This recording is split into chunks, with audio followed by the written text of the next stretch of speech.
Welcome to the 2022 U.S. and U.S. Women's Chess Championship.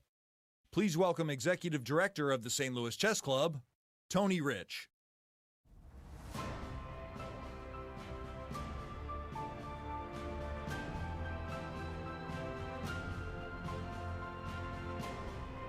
Hello everyone and welcome to the opening ceremony for the 2022 U.S. Chess Championship and the 2022 U.S. Women's Chess Championship.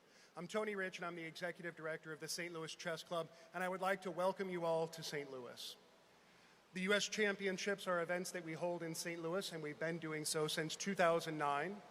Over that time, we've given away millions of dollars in prize money. We've awarded national championship titles to many of America's best men and women, and we look forward to doing so again in about 2 weeks.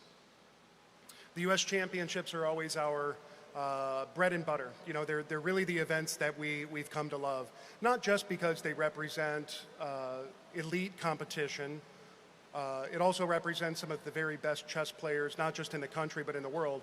But more importantly for us, it's like family coming back to St. Louis. So on behalf of the St. Louis Chess Club team and all the staff, I would like to say, welcome home to all the chess players.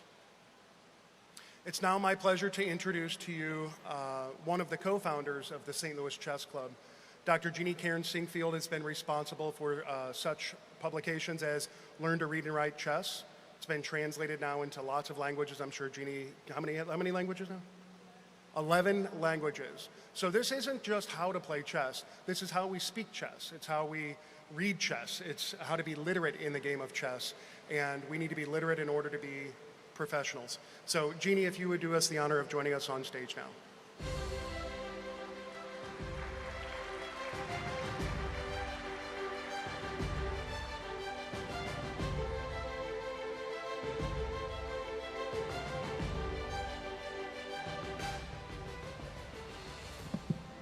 Well, welcome to St. Louis, the chess capital of America. So I was I was thinking about the fun stuff we've done here in the state to make the United States and the Missouri be the chess capital. And I was looking back at Irina Krush.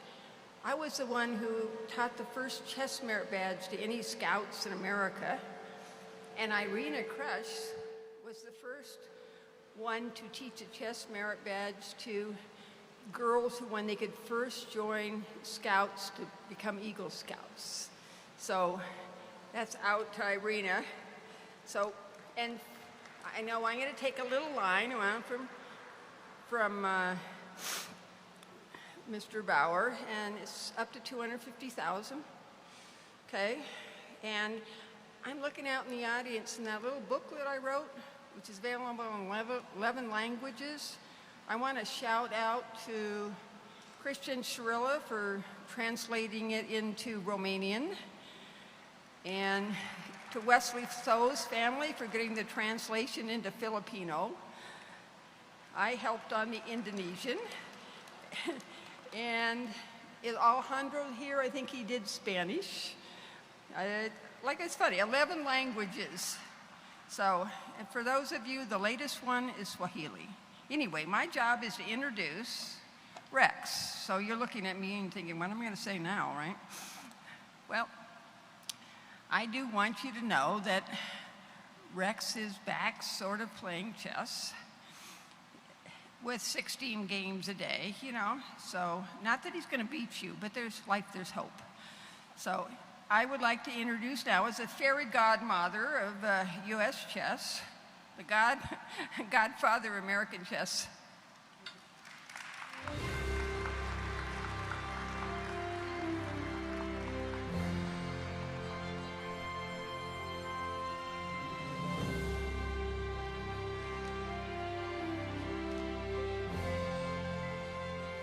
Well, thank you, Jeannie, and welcome players to the 2022 Chess Championships, and congratulations to the 2021 World Chess Hall of Fame inductees and the 2022 U.S. Chess Hall of Fame inductees.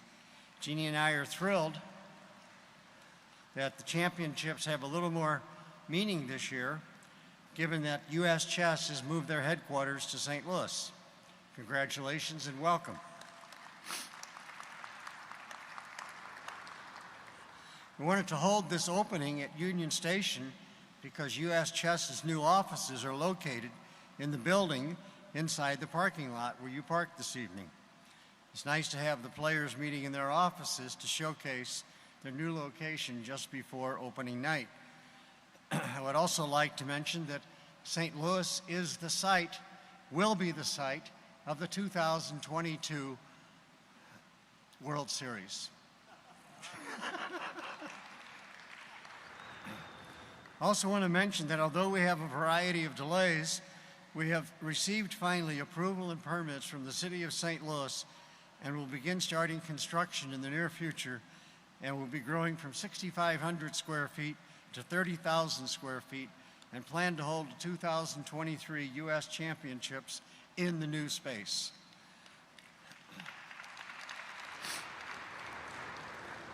Lastly, I want to thank all of the staff and vendors for putting on such a wonderful evening.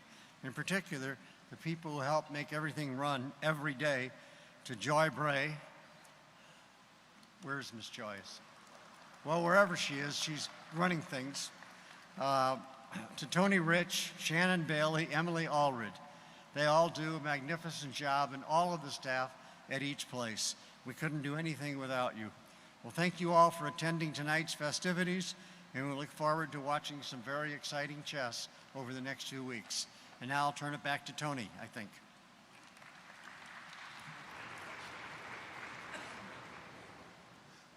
Some of you attended the opening ceremony that we just had at Forest Park. We did it at the World's Fair Pavilion, that's the word. And at the World's Fair Pavilion, I had the great honor of introducing the chief curator of the World Chess Hall of Fame. Unfortunately, I was also mistaken in reading my remarks, and it wasn't her turn to speak. But I promise you it is this time. My counterpart at the World Chess Hall of Fame, the chief curator, Shannon Bailey.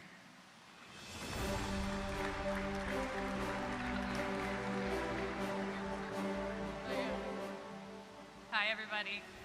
It is such an honor to welcome all of you to this wonderful event in this fantastic St. Louis venue. I love this place. The World Chess Hall of Fame is celebrating our 11th year here in St. Louis, and we have our largest exhibition on view, Fischer-Spassky, the match, its origin and influence. It's celebrating Fischer's win over Boris Spassky 50 years ago.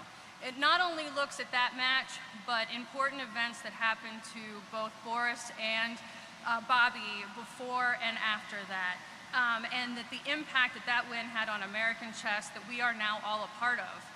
Tonight's event is always so special because we get to celebrate the newest inductees to the prestigious U.S. and World Chess Halls of Fame in front of potentially many of the next group of people being inducted. Congratulations to all of you who are being inducted tonight, and best of luck to all of you participating in the U.S. Championships. And thank you to the staff and Rex and Jeannie for all your support and all that you do for American chess.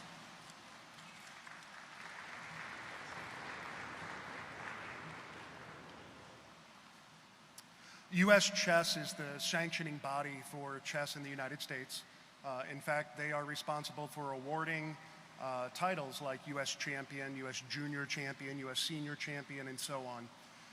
The St. Louis Chess Club submits a bid every year to U.S. Chess, requesting the privilege to host the championship events. And since 2009, we've been lucky and honored to host them right here in our hometown. The executive director of U.S. Chess, Carol Meyer, has been with the organization now for a number of years, and in that time, she has seen the relocation, as we all just found out, of U.S. Chess to St. Louis, and that is why I wear my St. Louis flag pin tonight instead of my U.S. Chess pin. So, without further ado, Executive Director Carol Meyer.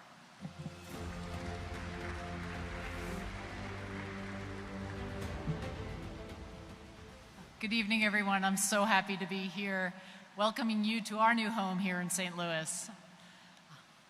As we prepared for this evening's opening ceremony, the great team at the World Chess Hall of Fame and at Silverback helped us put together a slideshow, which I think may be running behind me, to highlight the amazing chess history that St. Louis has. Some highlights of that history. 1886, the first official World Championship event. 1904, the 7th American Chess Congress took place in St. Louis, and during the World's Fair, the Masters Chess Tournament at the Congress was won by none other than Frank Marshall. There have been 2 U.S. Opens, 1941 and 1960, almost a couple years ago, but COVID had other plans. And the Western Chess Association Western Open took place here in 1904, which was the predecessor organization to U.S. Chess. As Tony and others have mentioned, the U.S. Championships have been held here since 2009, and in 2011, the World Chess Hall of Fame relocated to St. Louis. 2014, the U.S. Senate proclaimed that St. Louis is the chess capital of the United States, and in 2022, the U.S. Chess Executive Board basically mentioned that it was its intention to relocate the organization to St. Louis, and in August we were officially moved here, having vacated and sold our building in Crossville, Tennessee. The recent St. Louis chess activities would not have been possible without Dr. Eugene and Rex Singfield, the Hall of Fame, and all they do to make chess a visible focal point for everyone both in the United States and abroad. We're proud to call St. Louis our home, and we look forward to being part of all the chess excitement available here in this great city moving forward. Best of luck to all the players over the next few weeks as you play to become the next U.S. champion. Thank you.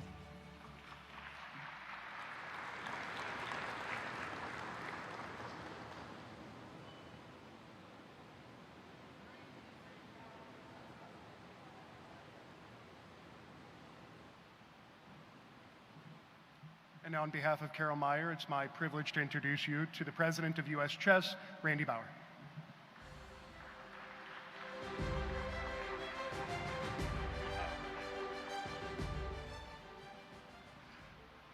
So thank you. I'm really pleased to be here, and as many have already said, we're really pleased to be in St. Louis. This is truly the U.S. chess capital of the United States. The U.S. Senate has told us so. And we know it from all the activity that's been going on here. So on behalf of the 85,000 members of U.S. Chess, I'd like to thank Dr. Eugene and Rex Singfield for their extreme generosity in support of both U.S. Chess and the U.S. Chess Championships.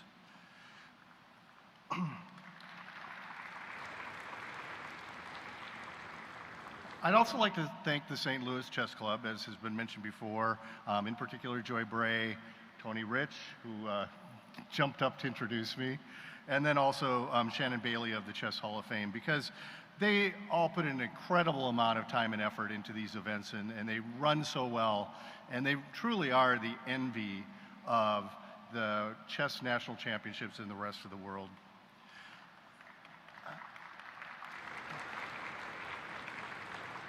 So I've told this story of kind of how this began many times, but I always like to repeat it, how Rex and I were at dinner discussing a City of St. Louis finance study when the topic turned to chess. And I was on the executive board of U.S. Chess at the time, and as has been mentioned, that was quite a few years ago. And Rex told me about the chess club that he was in the process of building in St. Louis. And, you know, okay, well, that's great, the chess club. We have lots of those in lots of cities. And after dinner, he took me on a tour of it, and I was blown away because there's so much about it. The physical space itself, the surrounding area, the attention to detail, that's just unsurpassed in any other chess club in the United States or maybe even in the world. So Rex mentioned to me as we were doing the tour that maybe sometime he'd like to host a U.S. championship. And that caught my attention because we were looking at that time for a sponsor for the U.S. championship. And I said, well, you know, Rex, maybe that's something you'd like to look into. I'm not a very good poker player. He probably could already tell that I was very interested in that actually coming to pass. And when I got back to Des Moines, where I live, the next day, I made 2 phone calls. The first was to Jen Shahadi, who's been Rex's longtime chess coach. And, kind of like, Jenny, was this a dream? And, she assured me that no, Rex was the real deal. So then I made a second call, which was to the U.S. Chess Executive Director at the time, and said, you've got to get to St. Louis and you've got to meet with Rex's people. And he did. And the rest kind of is history. Since that point in time, the St. Louis Chess Club put in a bid, and they've been awarded the U.S. Championship every year since that time. And the events, as one who's attended this event many times and attended U.S. Championships before Dr. Jeannie and Rex Singfield started putting, their support behind it, it's just night and day in terms of what this event is now. And I suspect that this year and years to come will be the best ever. So in the last few years, as part of U.S. chess leadership, we've noticed what's going on in St. Louis, and we want to be a part of it. We think this is the place where chess is growing and will continue to grow, and we can build on it. So we moved our headquarters, as has been mentioned several times in the last couple of months, and we're really excited to be here. I believe this is now not just our home, but our permanent home. And I feel the same way about this championship. And again, I want to thank Dr. Jeannie and Rex Singfield so much for their support, because I'm hopeful that not only will we have a permanent home here, but the U.S. Championship will also have a permanent home in St. Louis. And thank you all for being a part of this great event.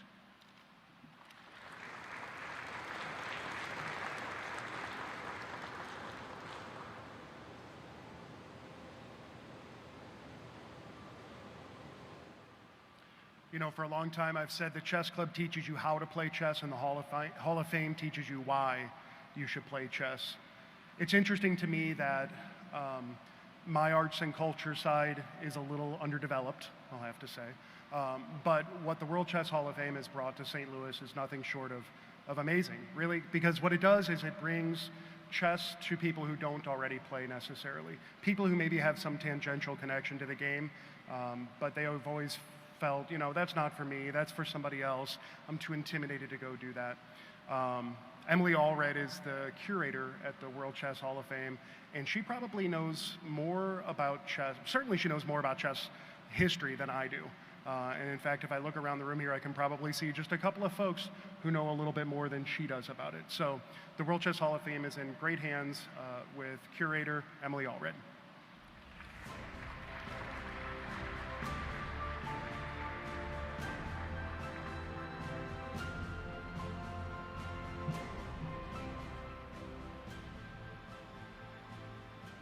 Thank you all for being here. I've been fortunate enough to work on our annual inductions since about the time that I started here, and I've gotten to see a lot of wonderful people be inducted. This is one of my favorite events that we have every year because it's part of our core mission, which is to honor the game of chess and its greatest players. The World and U.S. Chess Hall of Fame inductions celebrate the careers of the best international and national players, writers, chess supporters, and other contributors to the game. And it's a really special time since we get to see all of the players in the championships, the people who are making chess history right now while we're celebrating the past. Last year we honored Dr. Jeannie Singfield and Rex Singfield, the St. Louis Chess Campus founders, for their contributions to the game. And then we also honored James Sherwin and Frank Brady. This year we'll be honoring the 2022 U.S. inductees and 2021 World inductees, and we're fortunate enough to have two of them here with us this year, Grandmaster Eugene Torre and Grandmaster James Tarjan. FIDE chooses the newest inductees to the World Chess Hall of Fame, while the new inductees for the U.S. Chess Hall of Fame are selected by the U.S. Chess Recognitions Committee, then confirmed by the U.S. Chess Trust. This year, Al Lawrence, the managing director of the U.S. Chess Trust, will be conducting tonight's inductions. He's been part of the Hall of Fame since its beginning. He was there when it was in the basement of the U.S. Chess Federation headquarters in New Windsor, New York. I hope that you'll enjoy tonight's evening and that you'll come to the World Chess Hall of Fame to learn a little bit more about the game's best players.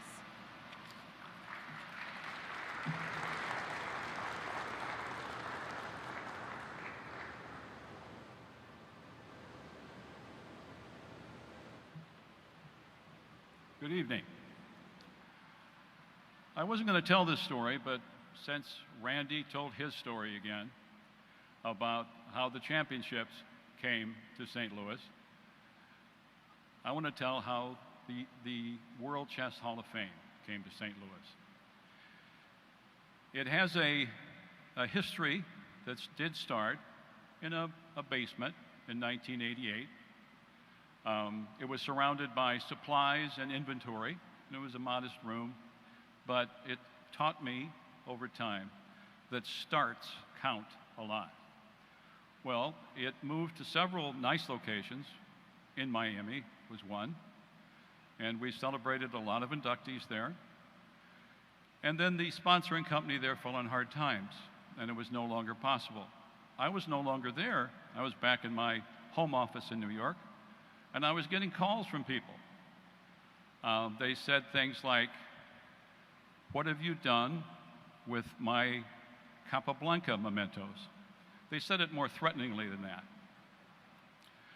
And I thought, I have to, you know, I'm not there anymore, but they're calling me, and this is a great cause. I need to do something about it. Who can I call? So I called Tony. I didn't know Rex. I'm not going to call Rex. So I called Tony, and I said, "Tony, do you think Rex would be interested in also having the World Chess Hall of Fame in St. Louis?" He says, "I don't know, Al, I'll check." And in a whirlwind of activity, we moved everything from storage to St. Louis. And Rex built another building right across the street. And that's how it came. And I assure you, the U.S. Chess Trust, U.S. Chess, and the whole U.S. chess community, and the world chess community, owes a lot to the St. Fields, and we really appreciate it. So it's also a great honor for me to be here tonight, of course, and to do the inductions into the two different halls that are housed there. One is the U.S. Chess Hall of Fame, and we'll do that first, and then the World Chess Hall of Fame. Now, the World Chess Hall of Fame, I know Emily explained the U.S. Chess Hall of Fame and who decides on that, and it is a series of people, beginning with some very learned chess historians who specialize in different periods of chess. At the World Chess Hall of Fame, we didn't really have permission to do that until 2001. That was something that happened in Miami, where FIDE granted U.S. Chess Trust the right to have the one and only World Chess Hall of Fame, also housed with the U.S. Chess Hall of Fame. So that's the history of how these world buildings, these world offices came to the U.S. and to St. Louis.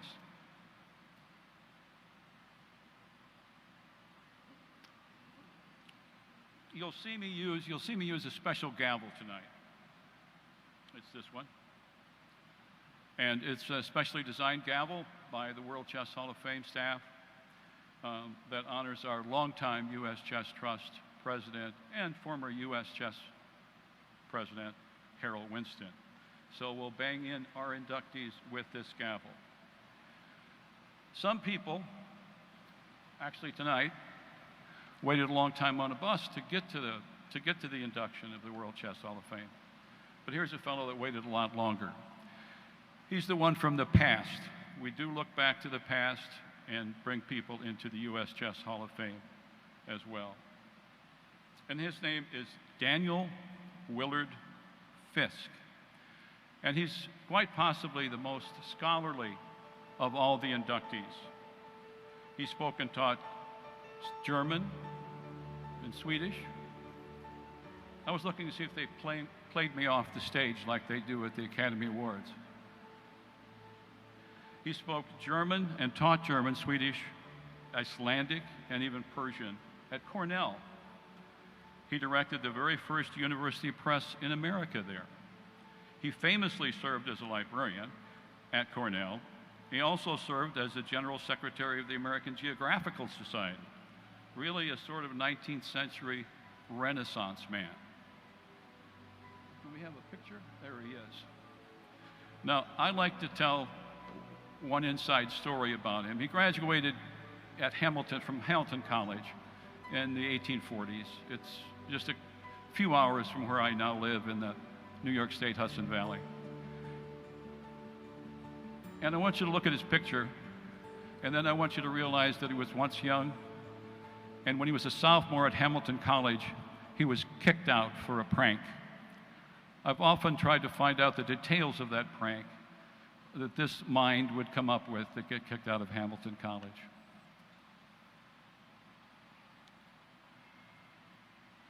Now, as far as chess, he was a seminal person in American chess. He organized and made the 1857 American Chess Congress a reality, and without that, you know, that was basically the forerunner of what's going to start happening tomorrow with the American Championship. And without that, most of us would never have heard of the first inductee into the U.S. Chess Hall of Fame, Paul Morphy, because he invited Paul Morphy to play in that tournament, and Morphy won it and went on to there to basically beat everybody in the world who would play him.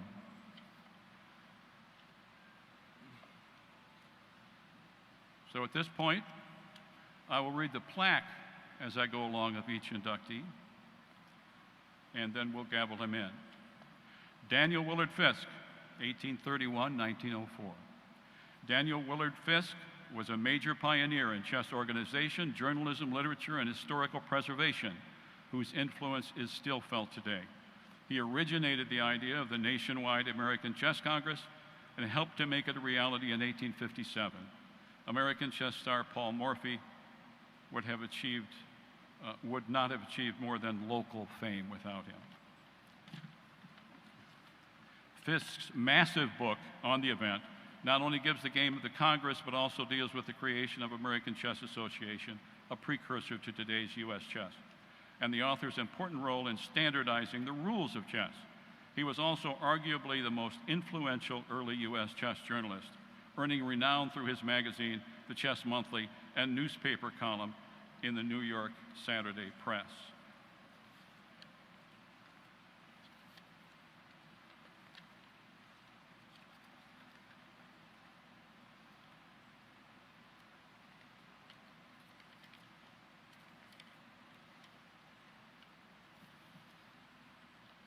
On behalf of the trustees of the U.S. Chess Trust and with the authority granted to me, I hereby induct Daniel Willard Fiske into the U.S. Chess Hall of Fame.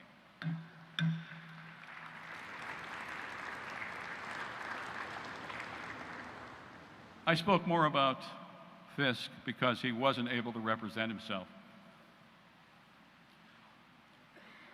Our next inductee into the U.S. Chess Hall of Fame is James Tarjan.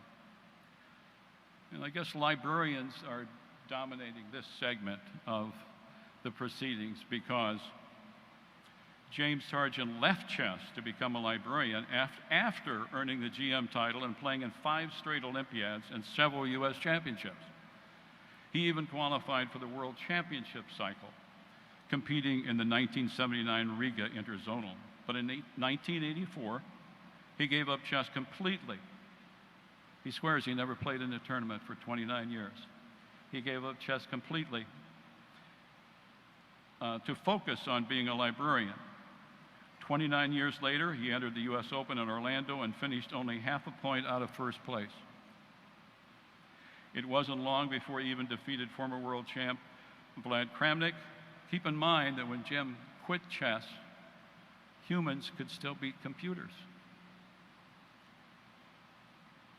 Gratefully, Jim is here with us tonight, and I will read his plaque. James Tarjan, born 1952.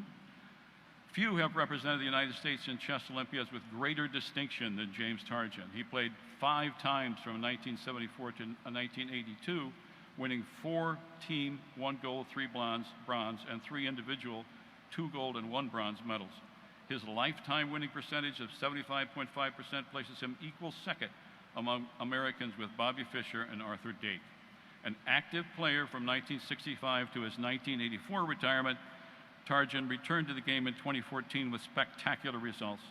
In 2017, he defeated former world champion Vladimir Krivnik, then ranked number 3 in the world at 28.03 FIDE, en route to a rating performance of 26.71. To date, the best ever result by an American player aged 65 or older.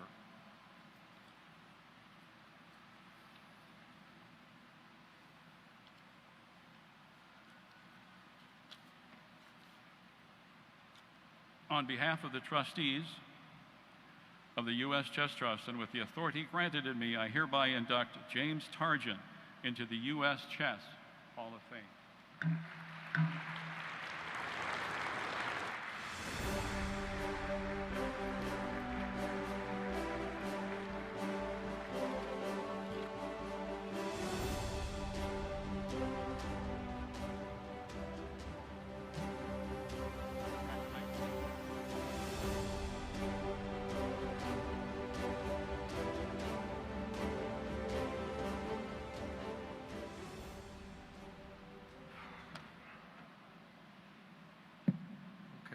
Hi everybody. I'm going to try to make it short and sweet. The obvious thing first, it's a great thing for me to be here. There's a lot of water under the bridge. You know, a lot of you folks are from 2 generations after me. I know some of you folks go back with me, and especially those folks that go back with me know what this means to me. I thank all sorts of people, the Sinkfelds, of course, for carrying the banner of chess so well. I'm gonna go back and just mention from long ago someone who I hope they won't mind if I call them their predecessors in a way, Piatigorsky's Mrs. P, who was, okay, I was a kid, about 13 or 14, over the hill by today's standards already, of course, as a chess prodigy.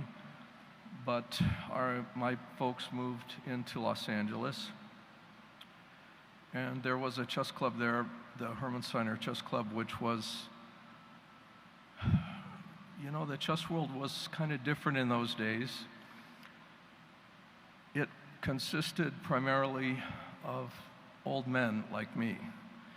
In those days, you'd go into the chess club, and I think it was true lots of places, and there'd be a bunch of old guys playing chess, and the phone would ring, and the guy would answer it. He'd yell out to the other guy, "Hey, it's your wife on the phone," you know, and the other guy would say, "Tell her I'm on the way home." You know, they were getting, the chess club was an escape for them from their families and even maybe their kids for a little while.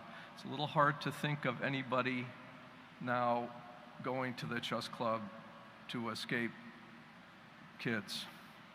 But that's the way it was in those days. And Mrs. Piatigorsky, though, had a vision. She wanted to expand chess. She wanted to make one of her big things, I think she's most known for the big tournaments, but she wanted to bring you know, young people into chess. So she started what she called a student chess club at the Steiner Club, which was only Saturday mornings from 10 to 1. The old men were going to have to put up with us for those 3 hours. And I don't think they would have, I expect, except Mrs. P owned the club, and, you know, they didn't have much choice. So she started that club. I was one of the younger people at 13, and we were supposed to leave about 1 o'clock. But anyway, the rest is a lot of water under the bridge that I've seen. Now you go to a chess tournament, it looks completely different, in a lot of ways better. You know, you see the families there, you see all the kids there, and that's been a gradual thing, I think a really good thing. Anyway, I thank the chess people who gave me this honor. It's a club that I very much am proud to be a part of. And they're going to talk about my friend John Watson next. I wish he was here. His health wouldn't allow it. We're study partners, and he plays his best chess in his games with me, let me tell you that. Okay, thank you all. Thank you all very much.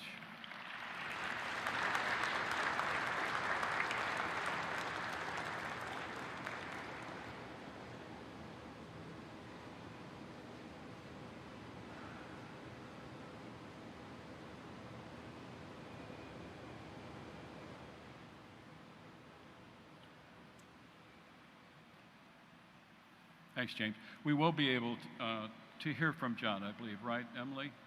We actually do have a video in a minute, so we'll get to hear from him. Oh, and you know, each inductee gets this size plaque. This is James' plaque, James Tarzan plaque. And in the hall, they're displayed this size, and also electronically. If you haven't seen that, I presume most of you have, but if you haven't seen that, you really should go over and investigate how well they tell the history of chess. The next inductee is John Watson. John is a beloved figure. He is noted as a serious chess scholar, producing award-winning books translated into many languages and producing championship students. He was our very first U.S. national high school champion. He showed another side, and I remember this quite well. He showed another side to us when he produced his hysterical Chessman comic book series. John was educated as an engineer. In fact, a little trivia, the next time you're driving along in a valley and you're talking on your cell phone, and your cell phone sticks with you and doesn't drop the call, you can thank John and his partners for developing and patenting an algorithm that made that possible. So he's a multi-talented person. And,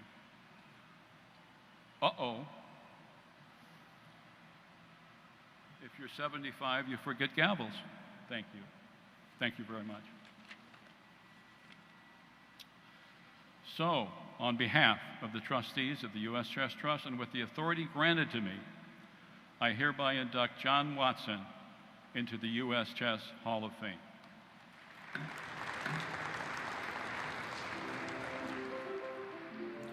Good evening. The first and most important thing I want to say is that I'm incredibly grateful for this honor and especially delighted to be inducted with Jim Tarjan, who I've gotten to know well over the past few years and I admire enormously. It's a bit overwhelming to be included with all these great players, many of them heroes of mine. Obviously, my playing achievements are not remotely comparable to most others in the hall, and I'm being recognized for my other contributions to chess, particularly as a lifelong writer and online contributor. I hope you can think of my selection as representing chess writers everywhere. So let me say a few words about chess writing. The lengthy tradition of chess publications in the forms of books and magazines formed the basis of my own love for chess as a child, and it has underpinned the popularity of chess throughout the game's existence. I think one thing I'd like to say that's really worth saying about chess writing is that going back centuries, it has always been a labor of love. When I was younger, all the best authors worked for a fraction of the minimum wage. We researched and copied materials by hand from libraries and personal collections. We spent hours upon hours coming up with new ideas and analyzing without engines or move checking. We laboriously typed, corrected, and retyped manuscripts without word processing. I don't know if anybody remembers whiteout. And we communicated and transferred material back and forth by snail mail. So we sometimes took years to complete a book. I think, especially at this point, I'm thinking about the best American writers like John Donaldson, Jeremy Silman, and Andy Soltis, who lived in this pre-Cambrian world. And of course, there were many others.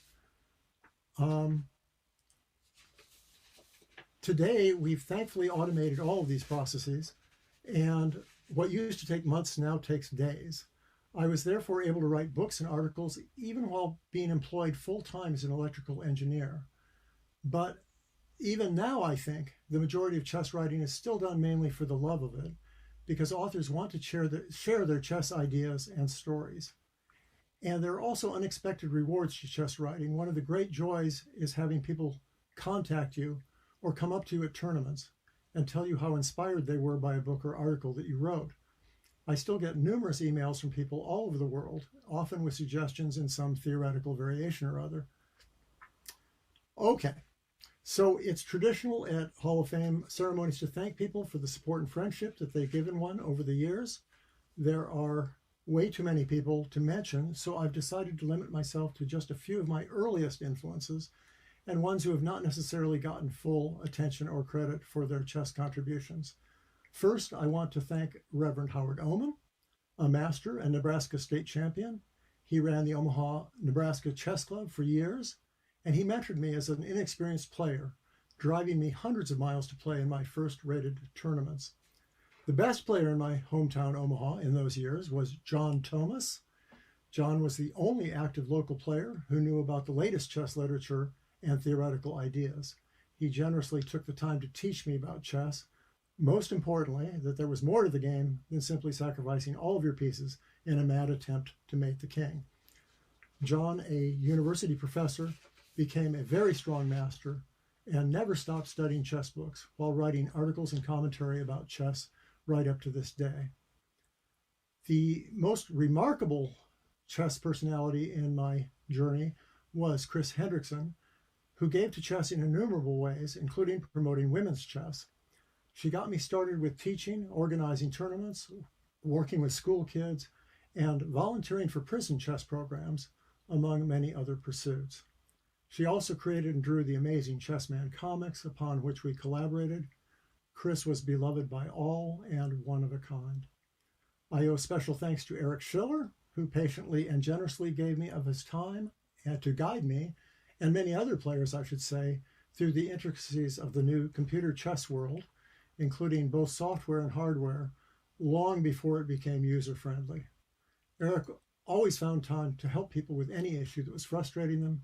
He was well known nationally as an organizer, teacher, and writer.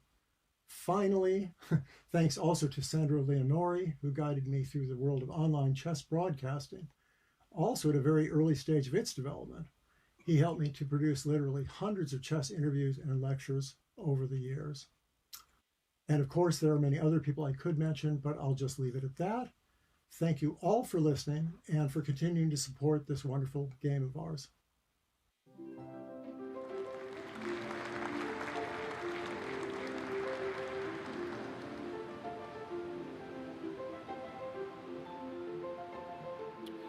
You know, I don't want to shortchange John, so I want to read his plaque as well.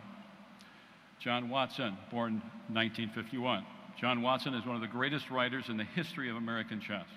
Among the many important books he has authored during the past 4 decades are the groundbreaking Secrets of Modern Chess Strategy, 2002, and Chess Strategy in Action, 2003. He authored seminal works on the English opening and French defense. A frequent contributor to Chess Life since the 1970s, Watson is well known for his insightful book reviews.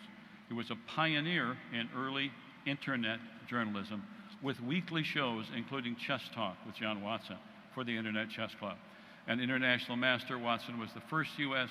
national high school champion and a U.S. Chess Championship participant. He has a lifetime of experience in chess, teaching, and coaching. And that brings us to the end of the U.S. Chess Hall of Fame inductions. I should mention that Judith Polgar is one of the inductees, but is unable to make it, and so she will be inducted in a future ceremony here.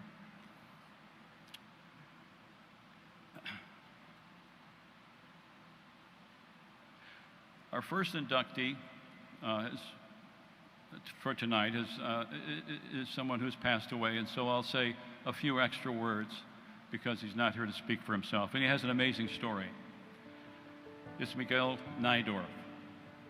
Mr. Najdorf was born in Warsaw and began playing chess at 12.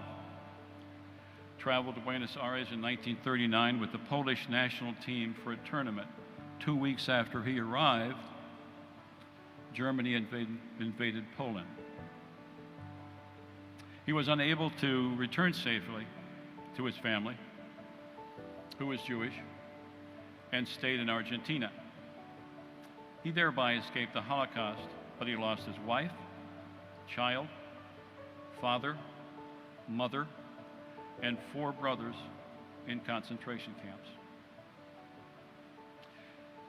I just want to tell one story about how he remembered them. In the 1940s, Mr. Najdorf, gave an exhibition of blindfold play, or play without the side of the board. He took on 45 players at one time, carrying all the games simultaneously in his head. He won 39, drew 4, lost 2. In 1972, he recalled in an interview why he did this. "I did this not as a stunt. I hoped that this exhibition would be reported throughout Germany, Poland, and Russia, and that some of my family might read about it and get in touch with me." But none did so. He became an Argentine citizen in 1944 and went on to be a leading tournament contender.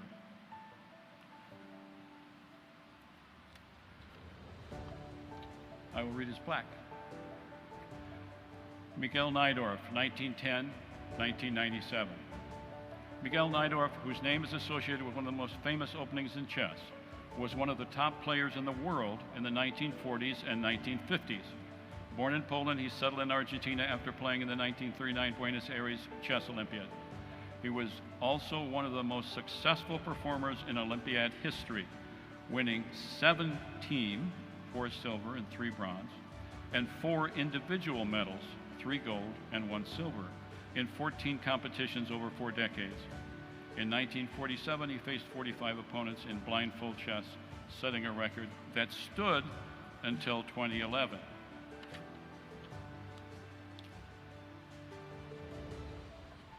On behalf of FIDE, the International Chess Federation, and with the authority granted to me, I hereby induct Miguel Najdorf into the World Chess Hall of Fame.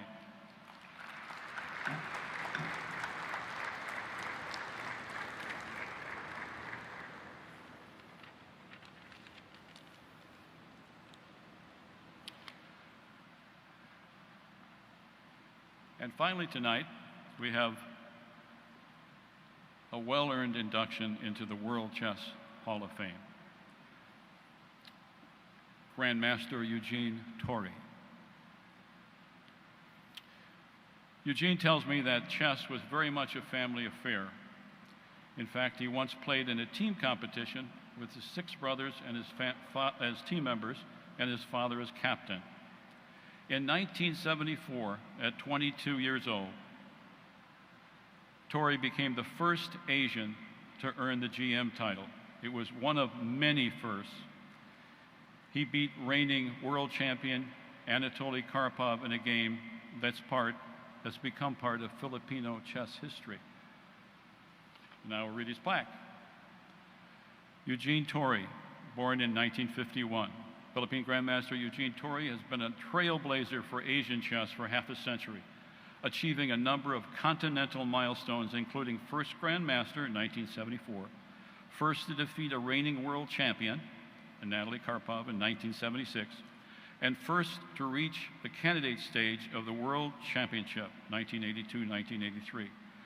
A member of the Philippine Olympiad team, a record 23 times, Torre won 3 individual medals on board 1, silver at Nice, 1974, and bronze at Malta, 1980, and Dubai, 1986.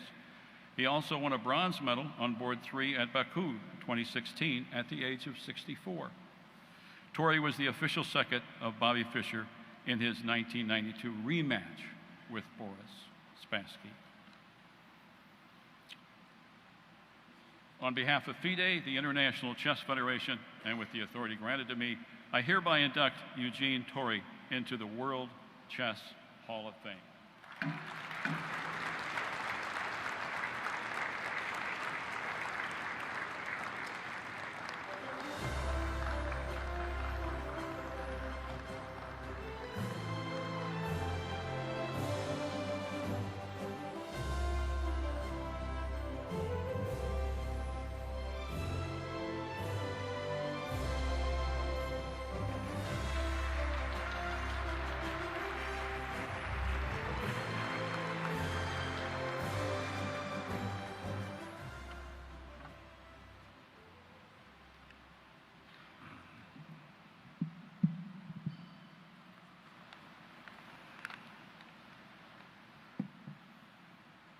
A pleasant evening to Mr. Rex and Mrs.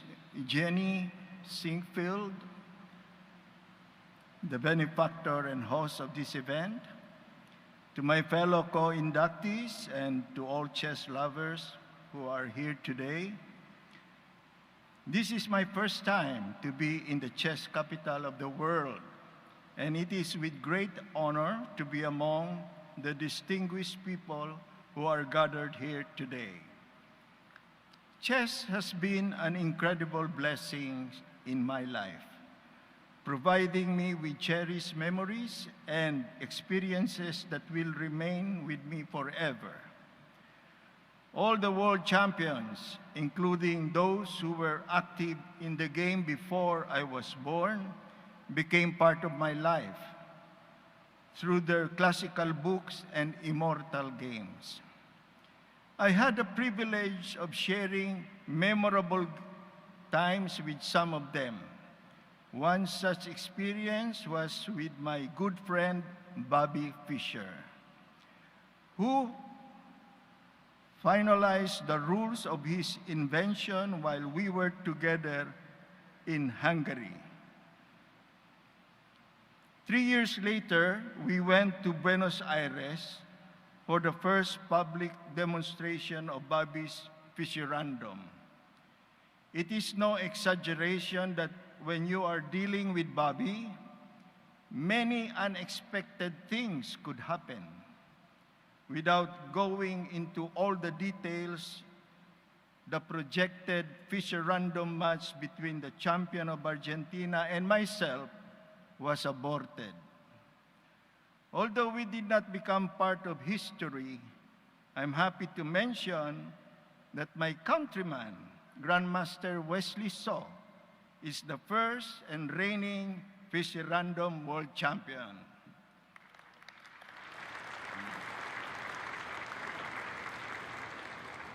My induction to the World Chess Hall of Fame is the defining moment of my chess career and is an affirmative validation of the profession I chose to pursue, and that my passion for chess would ultimately result in significant achievement. And now, my being an inductee to the Hall of Fame becomes a genuine source of pride and honor, an accolade I wish to share with my family, my country, and my fellow chess players throughout the world, the Asians in particular. I wish to convey my gratitude to various individuals and organizations. My humble achievements in chess would not have been possible without the moral support, encouraging influence, and material contributions of the many people and various organizations to whom I was fortunately connected. My sincere and heartfelt gratitude is owed, first and foremost, to my Creator for the gift of life and talent. To Mr. Rex and Mrs. Janine Sinkfield, benefactors of the Chess Hall of Fame events. Chess is very fortunate to have your genuine love and support for the game. Thank you very much.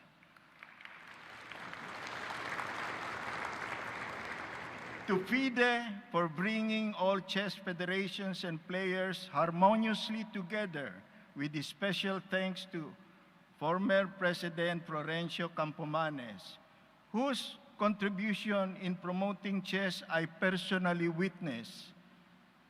It is still vivid to me when, after our maiden friendship match with China in 1975, he whispered to me these prophetic words: "We have just awakened a sleeping giant." I can further attest to the great success of FIDE in promoting chess worldwide, because the Olympiad went from 60 participating teams in my first Olympiad in 1970 to 188 teams in 2022. The World Junior went from being held every 2 years to becoming a yearly competition. Then the all-important age group events and many more official FIDE tournaments were introduced, and the interest in chess multiplied with the advent of computer chess. But for FIDE to achieve such a great stride, it needed the helping hand of all sectors, encompassing the support of the government and private sectors. Exactly what is being exemplified here in St. Louis, with the backing of course, of the national federations. It was this kind of partnership that helped FIDE achieve its objective of popularizing chess worldwide. Thank you to all the organizers and sponsors of all the local and international tournaments, especially the ones I have played to, starting in the late 60s and up to the present.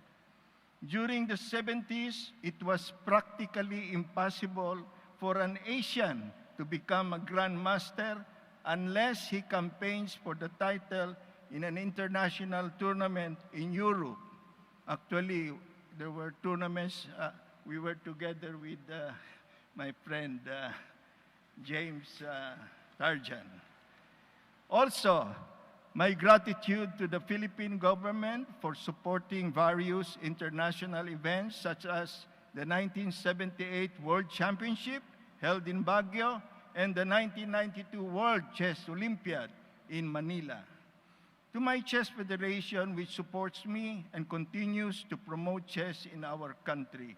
To my parents for providing all the support that guided me in the right direction, and to my siblings for the much-needed practice during my formative years when tournaments were a rarity.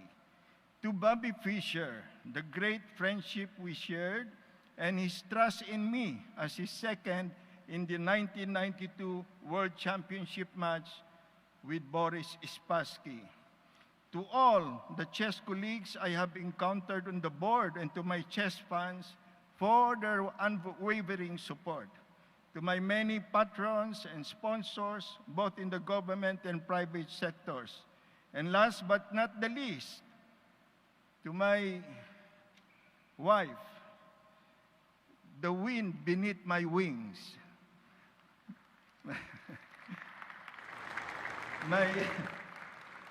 Thank you, Marlene. My travel companion and source of inspiration, and to my only child, Nicole, and my grandchildren who made my life complete. I would also like to congratulate all my co-inductees. Sharing the accolade with you is truly an honor. Again, a million thanks to the hosts and organizers of World Chess Hall of Fame, especially to Mr. and Mrs. Singerfield. In closing, I would like to share that it has greatly benefited me to apply what I've learned in chess to my everyday life. And that is to always protect and promote our mental king, physical king, and the most important of all, our spiritual king. Thank you very much, everyone. Thank you.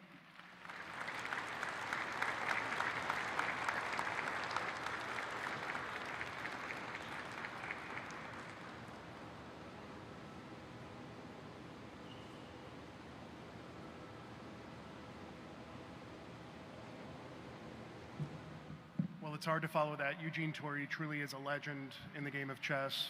James Tarjan, Miguel Najdorf, all of our inductees tonight. Another round of applause for them.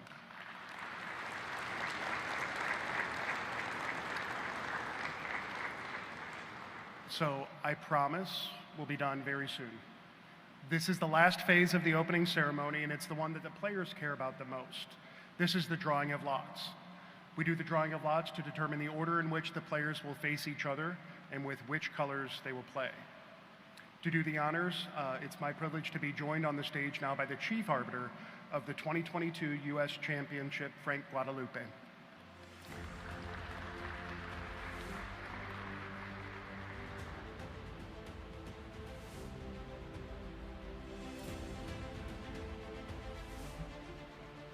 Good evening.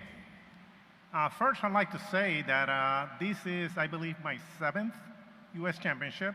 The first one was in 2006 in St. Louis. And since the inception, as it has been said many times, in 2009 in St. Louis for the event, I have been here 6 times. So I love the city. I love the chess club, obviously. Maryland Avenue there is magnificent. I tell my friends about it who hasn't been in St. Louis. I love to walk every day in Forest Park. I did 5 miles today. But I came here at the invitation of Tony and Joy. Thank you so much. I'm very humble and thankful that you have invited me again. Of course, my thanks to Rex and Miss Jeannie for putting up such a wonderful event here, as many have said already. So as far as the players, we had a players meeting earlier today, or before getting here, not too far from here, at the U.S. Chess new office. So we went over all the details. For the rest of the audience, all I have to say is, as you know, I'm sure, we're going to have 14 players in the U.S. Championship and 14 players in the U.S. Women's Championship. So in all, we'll have 13 games between tomorrow and the 19th.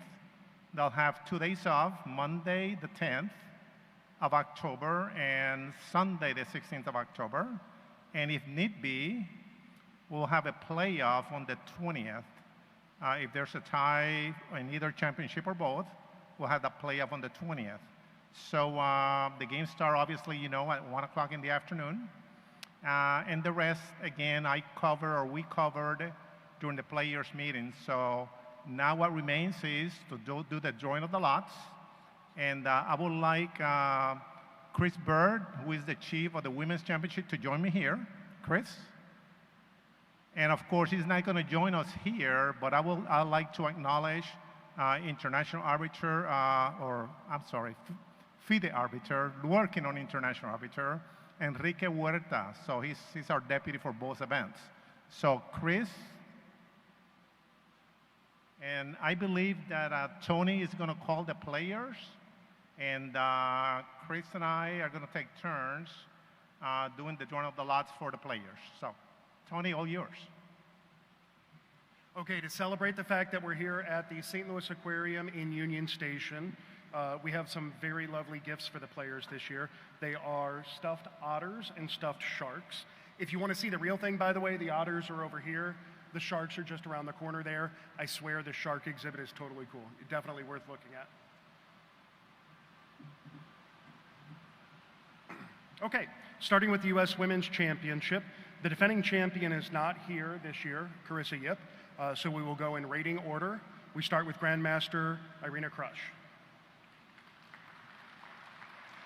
The ladies will be drawing from the otters. The U.S. Championship will be drawing from the sharks. And if you would, when you come to draw your number, please come up on stage back here by Chris and Frank, and that way we can get some great photos of the front of you. And I'm sorry, what did Irina draw? Pairing number 13. Next up, International Master Anna Zatonsky.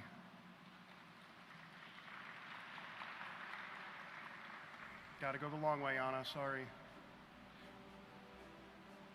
In the meantime, I can tell you, one of the very first U.S. Women's Championships when Anna was in St. Louis, I asked her to show me some chess puzzles, and that was a big mistake. You know, she showed me these puzzles. Some of them were easy and really fun, and I think I'm still trying to solve some of them. Anna's otter. Sorry, Chris. Number 1. Next up, Ashritha Eswaran.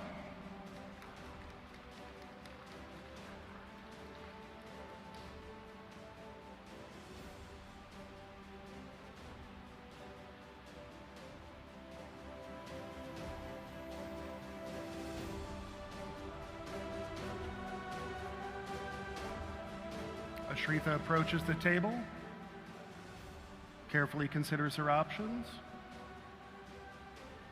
and chooses pairing number 5.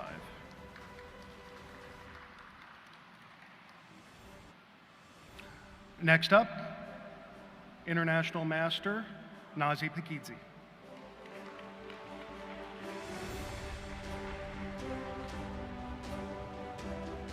I guess I could fill the dead air. Nazi Pakidze is a 2-time U.S. women's champion. Oh, I don't know what the rest said now. Number 12 for Nazi. Next up, Women's Grandmaster Begim Tokiernova.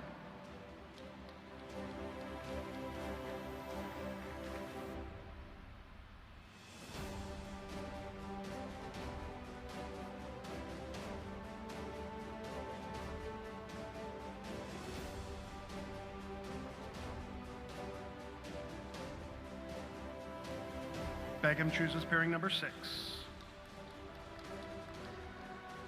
Next, Women's Grandmaster Tatev Abrahamyan.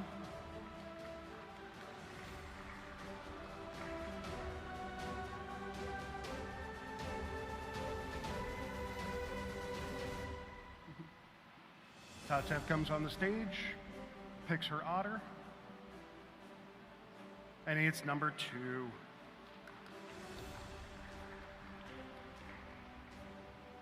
Next up, the 2022 U.S. Girls Junior Champion, Women Grandmaster Jennifer Yu.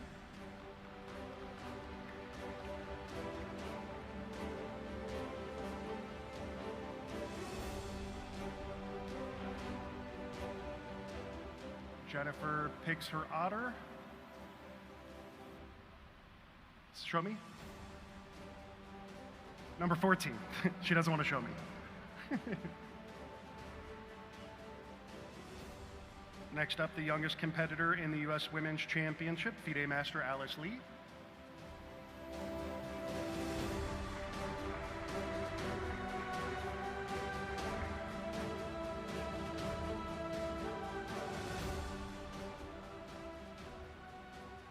Alice has pairing number 10.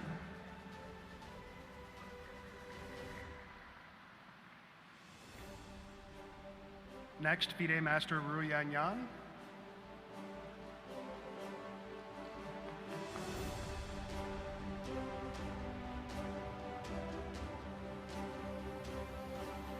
Young approaches the stage, chooses otter number 8.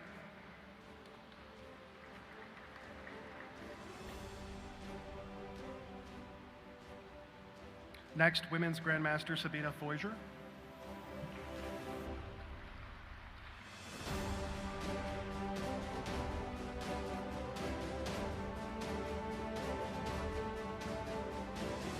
Sabina chooses pairing number 3. Next up, Women's Grandmaster Talia Cervantes. So you guys may notice, by the way, we have 14 players in the 2 events this year, and normally we do 12 players. We plan to keep the U.S. Championship in the fall. In order to catch up, we had an extra U.S. Junior and U.S. Open qualifier for the U.S. Championship, and then likewise for the women's section. And Talia chooses pairing number 7. Next up, Women's International Master Megan Lee.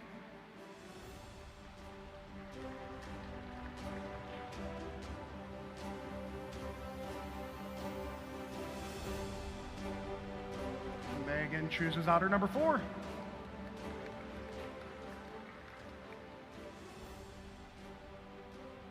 Next up, Women's International Master Rochelle Wu.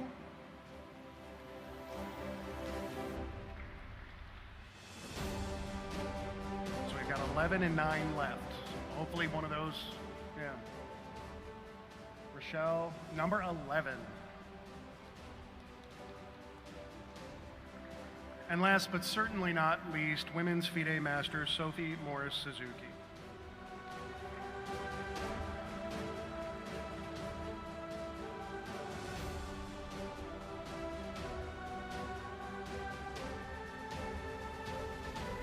Sophie played an amazing playoff in the U.S. Girls Junior Championship, just narrowly missing out this year.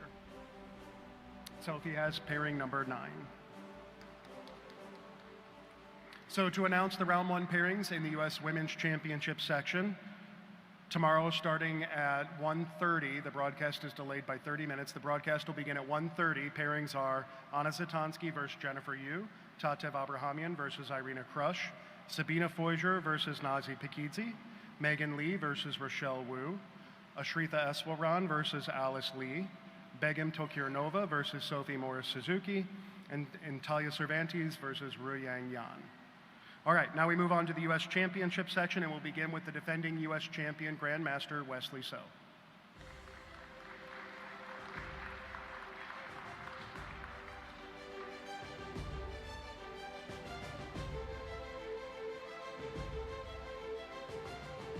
Wesley picks his shark, and he's shark number 12. Next up, we have Grandmaster Fabiano Caruana.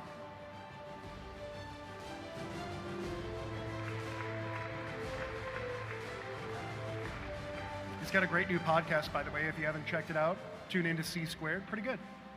I haven't met a guest yet, but I'm hoping to get invited one day. He has pairing number 7. Next, Grandmaster Levon Aronian, playing in his first U.S. championship. Yeah.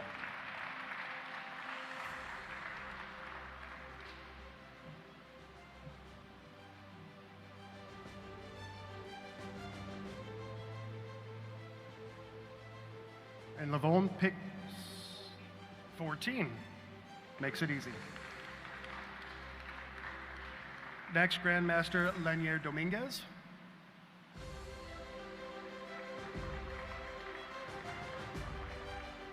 By the way, I don't know if you guys realize, but a lot of these folks live in St. Louis. Fabi, Lenier, Ray Robson, Darius Fiertz,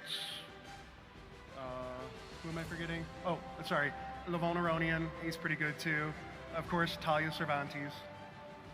Sorry, I wasn't paying attention. Number 8, thanks.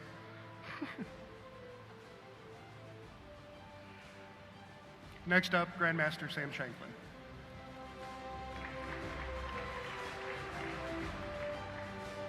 Expedited approach, Sam picks number 6.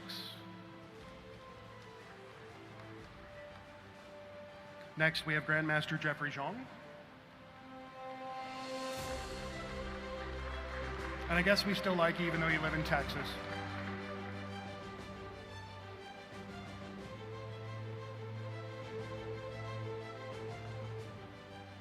Jeffrey chooses pairing number 5. Next, we have Grandmaster Sam Sevian.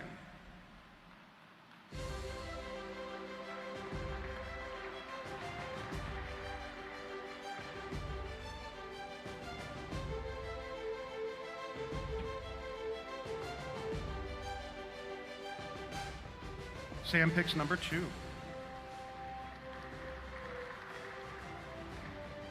Next up, Grandmaster Hans Niemann.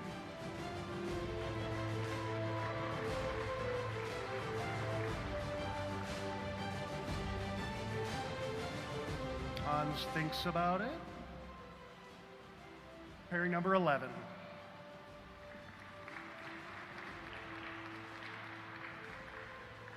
Next, Grandmaster Ray Robson. Oh, I'm sorry, Ray, I forgot you in my St. Louis residence. Did I? Okay.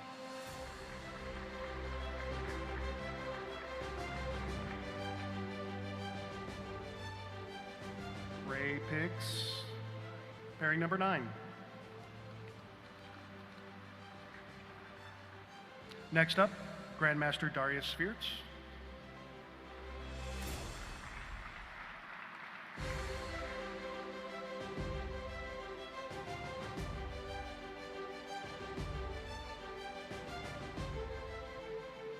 Darrow picks number 10.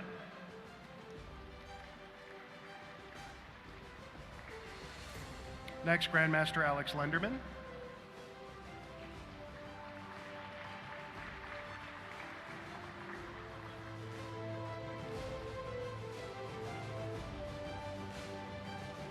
Alex has pairing number 1.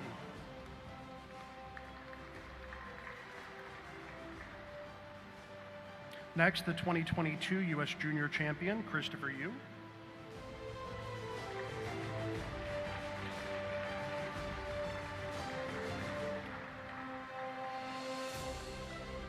Christopher has pairing number 4.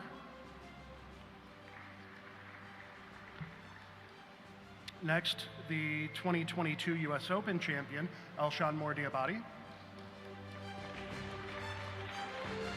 We have 3 and 13 left, so let's see which he gets. Elshan chooses pairing number 13. And just to keep us honest, the wild card from the event, Grandmaster Awander Liang.